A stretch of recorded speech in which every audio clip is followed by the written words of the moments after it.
She struck my mute 5-year-old daughter with a belt, then doused her wounds with salt water to stop her from signing. Hours later, she was the one gasping, tangled in a sodden net as crabs scuttled over her face. Too far. Watch until the end, then decide. They called Sunset Cove a sanctuary, a sleepy coastal town in South Carolina where the marsh breeze could sweep away old wounds. That's why I moved here with Lily, my daughter. She was 5, born without a voice, but her hands danced with signs, each gesture bright as a firefly. After my wife's car accident 2 years ago, Lily became my compass, guiding me through grief. Sunset Cove seemed perfect, a quiet suburb with picket fences and palmetto trees, where a single dad and his mute daughter could rebuild. But peace is fragile when cruelty wears a smile. Her name was Deborah Vance, head of the Sunset Cove Homeowners Association. She was all polished blonde bob, tailored blouses, but her eyes were cold, like a snake sizing up prey. From the moment we arrived, she watched Lily with a curled lip. "Those hand signals are odd," she remarked at a neighborhood barbecue, loud enough for me to hear. "It's like she's putting on a show." I gripped my beer, swallowing the urge to snap back. Lily was nearby, singing about the marshmallows she'd roasted, oblivious. I didn't want to taint her world. That was my first mistake. Deborah's disdain grew sharper. Her SUV would idle outside our house, her gaze lingering on Lily as she drew chalk hearts on the driveway. Once, her terrier snapped at Lily's ankles, and Deborah laughed. "Your kid shouldn't flap her arms like that. It spooks animals." I confronted her, fist-balled. "She's signing, not flapping," Deborah smirked. "Whatever. Teach her to blend in." I was a county prosecutor, trained to build cases, not brawl in cul-de-sacs. But I should have known restraint only emboldens monsters. The next week, Lily was sketching daisies on the sidewalk, her way of speaking in color. I watched from the porch, her small hands signing to the clouds. Then Deborah's shadow loomed. "This mess violates HOA rules," she barked, heels clicking like a metronome. Lily froze, chalk in hand. "Your little performance is a nuisance," Deborah sneered. I stormed over. "Back off. She's a child." Deborah's eyes glinted. "Rules are rules, counselor. If you can't control her, I will." I felt Lily trembling behind me. That night, I found our mailbox smashed, Lily's chalk art hosed away, her windshield broken. It wasn't random. It was war. I installed cameras too, hidden in a bird feeder and under the eaves. If Deborah wanted a fight, I'd be ready. That night, Lily signed. "Why does she hate me?" I held her close. "She's empty inside, sweetheart. Not your fault." But rage burned in my chest. If you're still watching, tell me, will you have stayed calm? Comment "no" if you're with me. It gets worse. The sun was dipping behind the marshes when my phone pinged a camera alert. I glanced at the screen, expecting a raccoon. Instead, I saw horror. Deborah had Lily pinned by the azaleas, one hand yanking her braid, the other clutching a leather belt. Lily's tiny frame twisted, signing help frantically, her stuffed bunny dangling from one hand. Deborah slammed her against a garden stone, then whipped the belt across Lily's back. Once. Twice. Lily's silent sobs tore through the footage. Then Deborah grabbed a bucket of brackish marsh water and poured it over Lily's face. "Stop that freakish signing," she screamed. "You're a blight." The coffee mug slipped from my hand, shattering. I sprinted outside, the world a blur. Lily lay curled on the stones, soaked, shivering, her bunny in the dirt. Deborah raised the belt again, smirking. I tackled her, sending her sprawling. She gasped, lipstick smeared, hair wild. I scooped Lily up, her nails digging into my shirt. Deborah coughed. "You'll pay for this, you lunatic." I turned, voice low. "You tortured my child. You're the one who'll pay." Inside, I locked the door, Lily trembling in my arms. Deborah had crossed a line. Now she'd drown in it. Lily's bruises bloomed like storm clouds under her sleeves. She signed. "Is she coming back?" I couldn't answer. I tucked her in, grabbed my boots, and stepped outside. Deborah was on my lawn, brushing grass off her skirt like nothing had happened.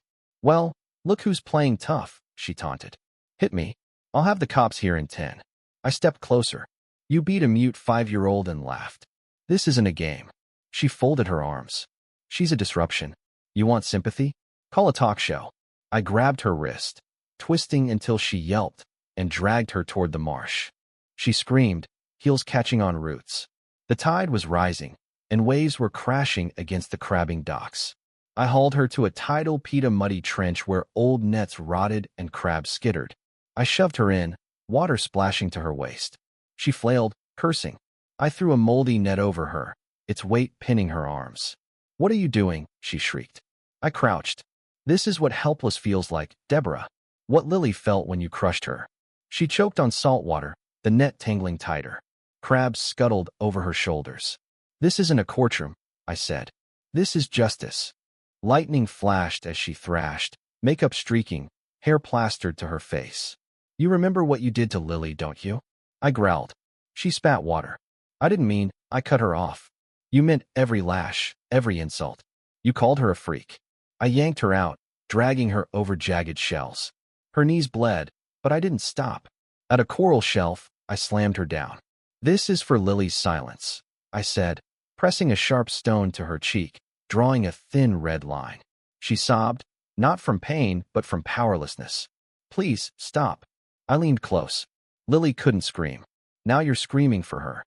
I dragged her back to the pit, shoving her in neck deep. The net sank over her, crabs crawling across her collarbone. "This is your HOA now," I said. Cold, wet, and crawling with rot. She begged. "I'm sorry. I wanted the neighborhood to be perfect." I squatted, eye level. "You wanted control. You beat a child for drawing flowers. No apologies now." The tide rose, water in her wounds. "Someone will find me," she gasped. I whispered, "Good. They'll see what you are."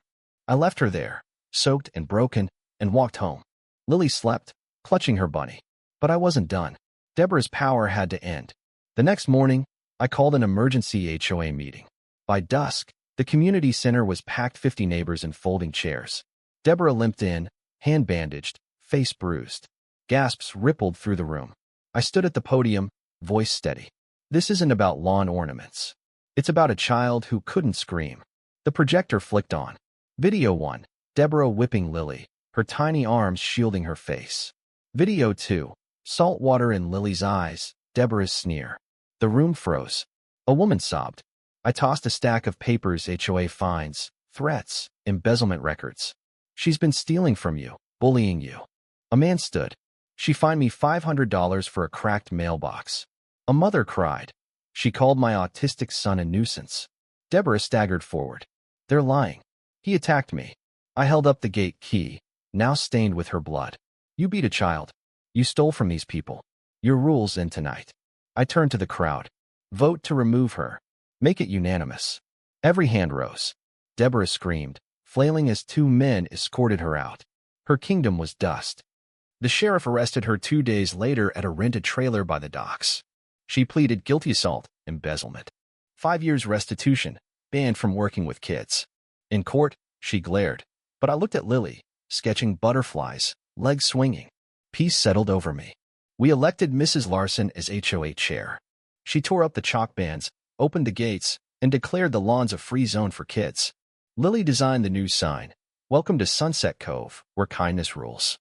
Lily didn't draw for weeks. She watched the world from the couch, bunny in her arms. Nightmares woke her, hands signing. "Is she coming back?"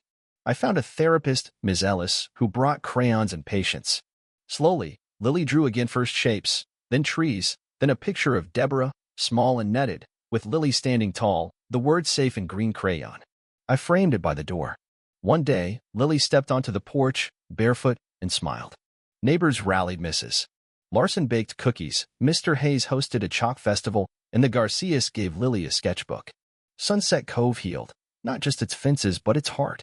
Lily runs now, barefoot, drawing rainbows with other kids. Her scars remain, but they're armor. She doesn't need a voice to change the world, just someone to listen. And I always will. What would you have done? If someone hurt your loved one, would you fight back or turn away? Comment below, share your stand on violence and injustice. Have you faced a bully like Deborah? Let's build a community where the silenced are heard. Like, subscribe, and share this story to remind someone that kindness isn't weakness, and justice always speaks.